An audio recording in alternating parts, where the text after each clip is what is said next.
I never imagined one glance, one blink really, could spiral into such devastation. Inside our sun-drenched loft, shadows of my choices flickered, trapped within the silent tension pressing between husband and wife. My name?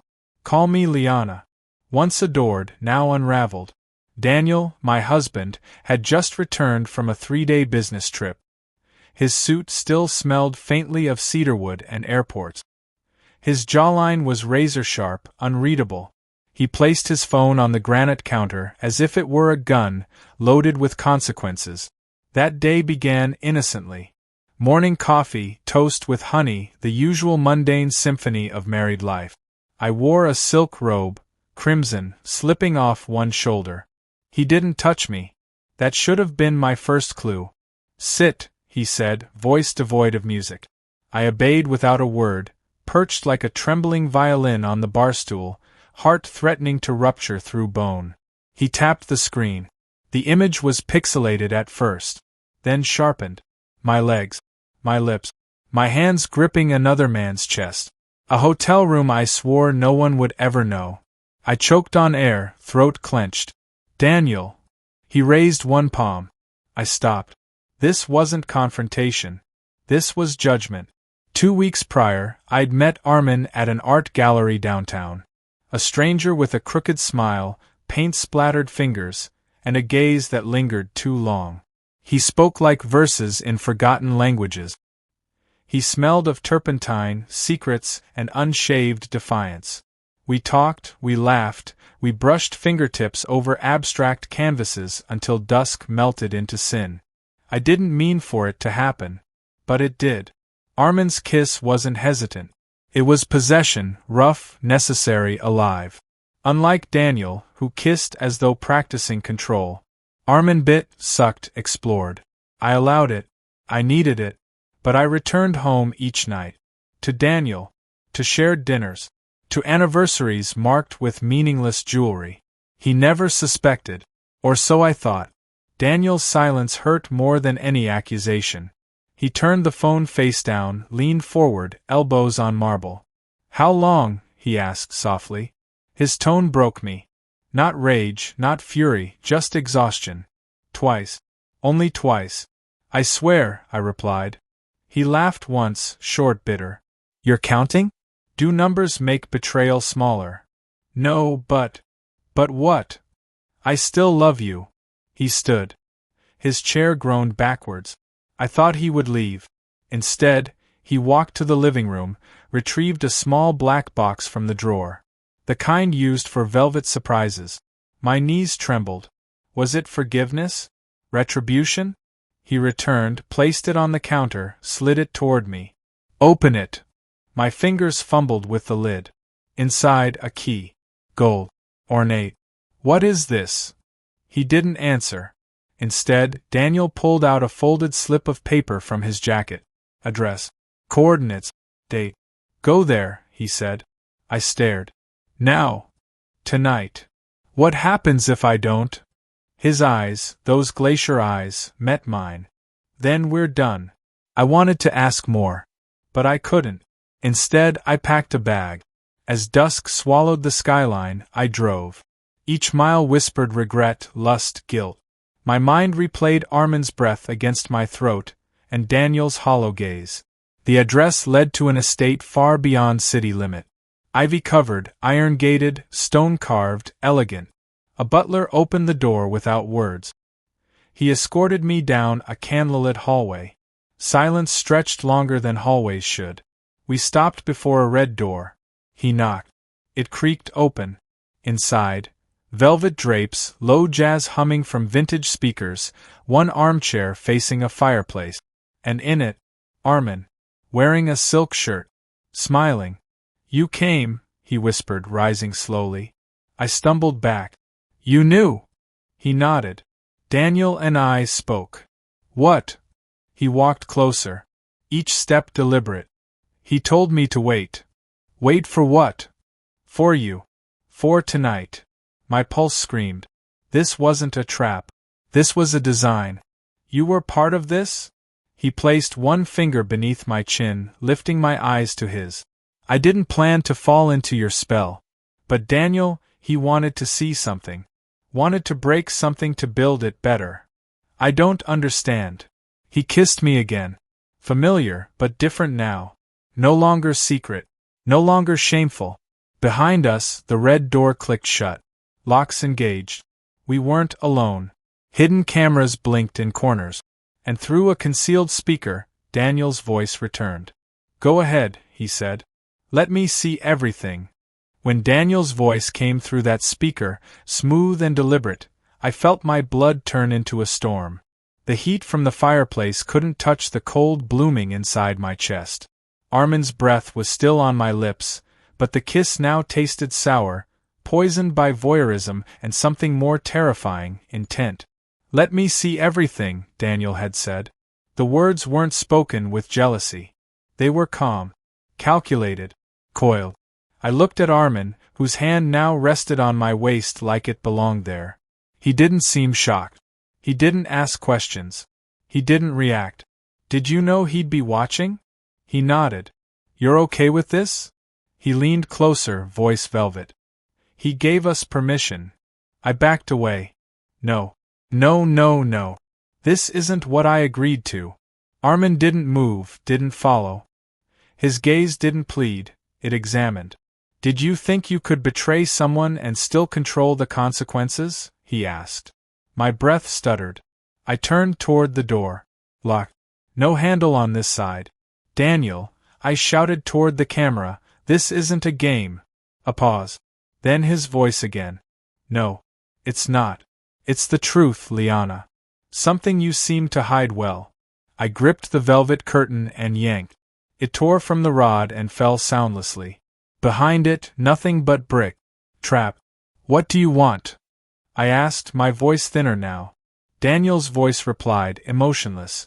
I want to know what you are. Fully. I want to see your desire without disguise. Armin moved again, slowly, like a tide creeping up sand. You can walk to the corner and sit, he said, motioning toward a divan near the fire, or stay frozen. I stayed frozen. Armin unbuttoned his shirt. 1, 2, 3. And then he stopped. Not a performance. A waiting. Why are you doing this? I whispered. He didn't answer. Daniel did. Because you chose him once in secret. Now I want to see you choose him in honesty. That sentence hit harder than the betrayal itself. My infidelity had always been covered in shadows. Now he was dragging it into the light. Not for vengeance, but for clarity. He didn't want me punished. He wanted me exposed. I didn't love him, I said. That's not the question, Daniel replied. The question is, will you lie again when lying has no value? The room grew smaller. Armin lit a cigarette. Inhaled. Exhaled. Smoke curled upward like scripture written in sin. He didn't speak. He didn't need to. Every moment was his confidence consuming mine. My hand reached for the divan. I sat. The velvet felt warmer than my conscience. You want me to what? Perform. I asked the air. No, Daniel said. Just be honest. For the first time in years, I wanted to cry not because of guilt, but because I didn't know who I really was anymore. The woman who cheated? Or the one who regretted it? Was there a line between them, or had I erased it completely? Armin leaned over, placed his cigarette in a tray shaped like a coiled snake. He knelt beside me. His fingertips grazed my wrist, testing. I didn't pull away. Not because I wanted to stay. Because I wasn't sure where else I could go. His hand traveled along my thigh, pausing at the hem of my skirt. My breath caught. In the corner, the lens blinked. Daniel watched. I felt myself split in two. One half furious. One half aroused. And beneath it all, a third part, ashamed that both halves existed. I shouldn't be here, I whispered. But you are, Armin replied, kissing the inside of my knee. His lips set fires along skin I had promised to another. I could stop it. I should stop it. But I didn't. Daniel's voice again. Do you feel powerful now, Liana? No. Good. Neither do I. A silence descended, more deafening than shouts. Then came something different. Footstep. Not Armin's. Not mine. From behind a wall, a panel slid open with a hiss. Another room. Another man. Daniel. He stepped through the hidden passage in a black shirt, sleeves rolled to the elbow. His face was not angry. Not broken. Just observing. He closed the panel behind him. Armin stood. Backed away. No resistance. No tension.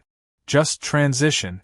Daniel looked at me, truly looked, and in that gaze I saw every question he'd never asked, every second of doubt he swallowed during our years together. He walked slowly until he stood before me. "You kept a part of yourself hidden," he said. "I didn't mean to." "Yes, you did. We all do. But now I want to show you the part of me you never asked about." I blinked. "What do you mean?" He knelt. Took my hand. His fingers were trembling. "I'm not here to punish you," he said. "Then what?" "I'm here to forgive you." He kissed my knuckles, soft, slow. Then added, "And to reveal what I've done." I felt my soul shrink. "What did you do?" He pulled his phone from his back pocket. Tap. A new video. This time it was him. With someone else. A woman. Not once. Not twice. Many times. I watched my husband moan, thrust, whisper into ears not mine. He turned the screen to black, then looked back into my stunned face. "I wanted to hate you," he said. "But you did it first?" "No. I did it after. I needed to know if you were the only one capable of wrecking what we built." I covered my mouth, but nothing came out. No scream. No word. I felt the weight of my hypocrisy slam into my ribs. "I'm not innocent," he said. "But I'm no longer pretending either." We stared at each other. Naked now, not in body. In soul. He stood, walked to the red door, pressed a button hidden in the molding. It clicked open. Unlocked. Then he looked back. "You can leave. Or stay. But if you stay, it's not as wife and husband." I didn't answer. Because I didn't know what I was anymore. Not a victim. Not a villain. Just someone who opened one wrong door. And now faced another. The red door remained open for a long time. Daniel waited by it, hand resting against the frame, posture composed but unreadable. I sat still, legs tangled beneath me, breath trapped in my throat like it didn't belong in my body anymore. Armin stood quietly behind the divan, neither dominant nor submissive now, just present, as if he were some twisted symbol of the truth that had destroyed everything I thought was solid. Neither man spoke. Not Daniel. Not Armin. Because the next move had to be mine. My legs trembled as I stood. The world tilted slightly, like the room had shifted gravity. My fingers gripped the edge of the couch before I took one step. Another. And another. I reached the threshold of that open door, the space where choice pulsed hot and bitter. Daniel met my eyes but didn't move. Didn't reach for me. Didn't beg. "I need to ask something," I whispered. "Ask," he said. "That woman, the one in the video, was it love?" "No," he replied instantly. "It was reflection. Of me. Of what you showed me you were willing to become." I almost crumpled right there. But I didn't. I stepped past the door. Back into the candlelit corridor. I expected to feel release. Freedom. Instead, I felt the burn of humiliation trail behind me like smoke in silk curtains. The butler appeared again. Silent. Unapologetic. He led me to a different wing. Smaller. More intimate. Fewer lights. Bare walls. A bedroom with a glass wall overlooking a courtyard where moonlight painted pale wounds across marble statues. A suitcase sat on the bed. My suitcase. Unzipped. Daniel had unpacked it. I walked in and saw a note left on the pillow. "Stay if you want. But this place only holds truth. No masks. No lies. If you're still wearing one, the door is always open. D." I folded the note and tucked it inside my robe's pocket. That night I didn't sleep. I lay under an unfamiliar ceiling, listening to the rain begin to fall, soft against the panes.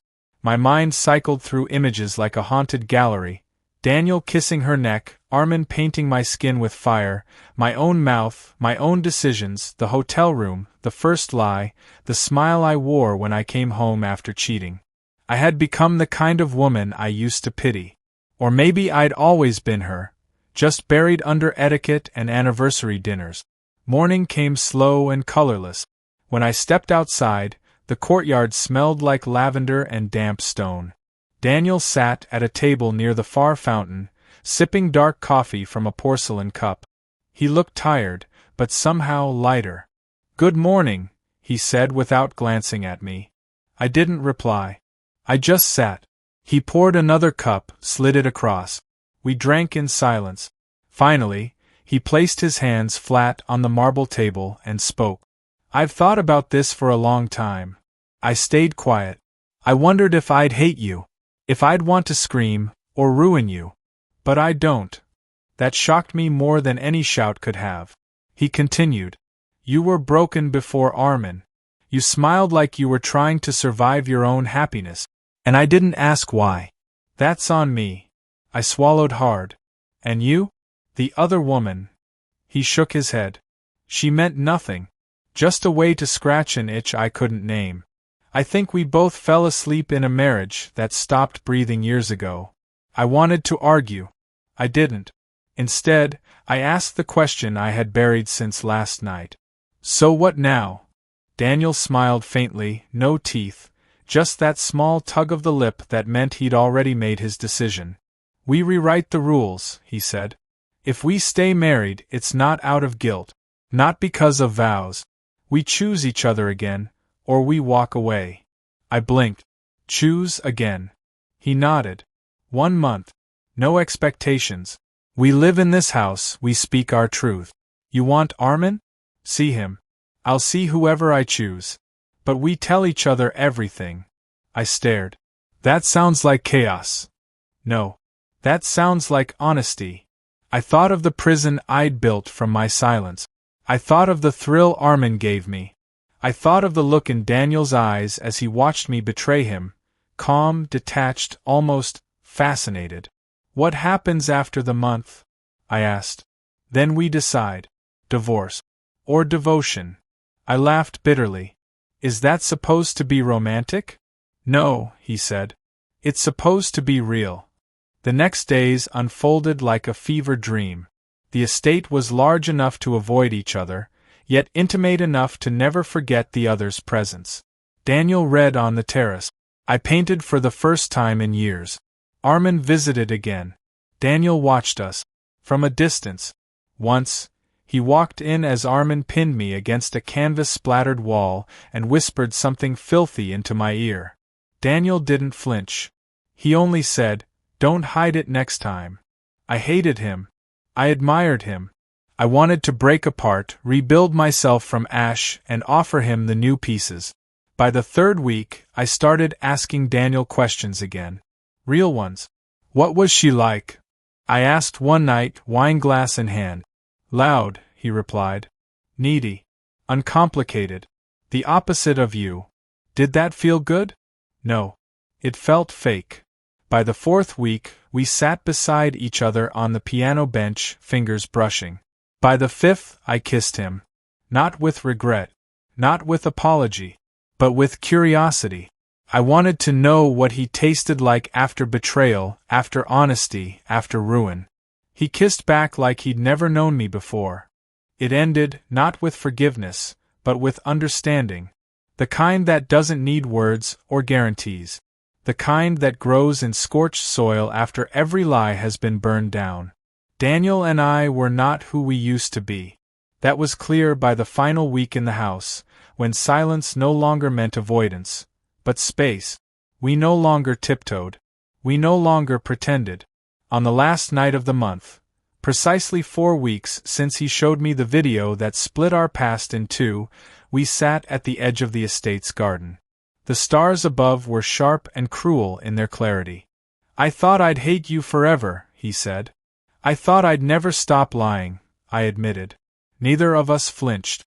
Daniel took a slow breath and turned to me. "Do you want him?" he asked.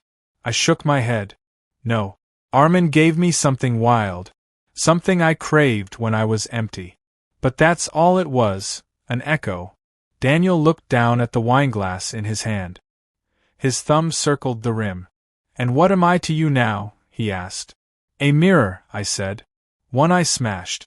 But also the only one that still shows me clearly. He didn't smile. But he leaned closer. You think you're ready to start over? Not as the people we were. No, he agreed. As the people we became through fire. We kissed again, this time not as lovers desperate to reclaim the past, but as strangers reaching towards something unknown. The next morning, Daniel did something unexpected. He gathered every object that reminded him of who we used to be. Wedding albums, our framed vows, a pair of champagne flutes from the reception. Even the velvet box with the key he had handed me that night of reckoning. He placed them in a fire pit at the edge of the garden. Are you sure? I asked. He nodded. We can't build anything new with ghosts sitting at the table. He lit the match. I watched photos curl into ash. Words we once swore blacken and disintegrate. He didn't blink as the flames devoured the past. And then, he pulled out a final item from his coat, a thin silver ring. My original wedding band. He tossed it into the fire. I gasped. Not because I cared about the ring, but because it meant he was serious. And so was I. I slid mine off, stared at it for one long second, then followed his lead. We stood together, watching fire eat our promises. Not with grief, but with peace. That night we made love. Not out of duty, not out of nostalgia, but out of something quieter, choice. He touched me like he was learning a language he'd forgotten. I moved beneath him like I was returning to my own body after years of vacancy. It wasn't perfect. It wasn't explosive. It was honest. And in that honesty there was something sacred. In the morning, we didn't speak of what came next. Not right away. We took a walk, held hands, ate breakfast, and then, he gave me an envelope. Inside, a contract. But not for separation. For reinvention. 2 columns. His name. Mine. A list of truths we now lived by. No secrets, only pauses. No monogamy unless both hearts request it. No punishment for honesty. No performance for society. No future built from fear. At the bottom, marriage is not ownership. It is a negotiation with time and trust. We signed it. We kissed. And we stayed. Not because we had to, but because something strange happened when both of us looked at each other, fully seen, deeply scarred, no illusions left. We still wanted the person behind the wreckage. The person who had cheated. The person who had retaliated. The person who had burned the whole house down and now stood with a shovel, offering to help rebuild it. That was our new version of love. Not pretty. Not perfect. But real. And that night, just before we fell asleep again, Daniel turned to me, pulled me close, and whispered, "Thank you for being ugly with me." I laughed against his chest, and whispered back, "Thank you for not flinching."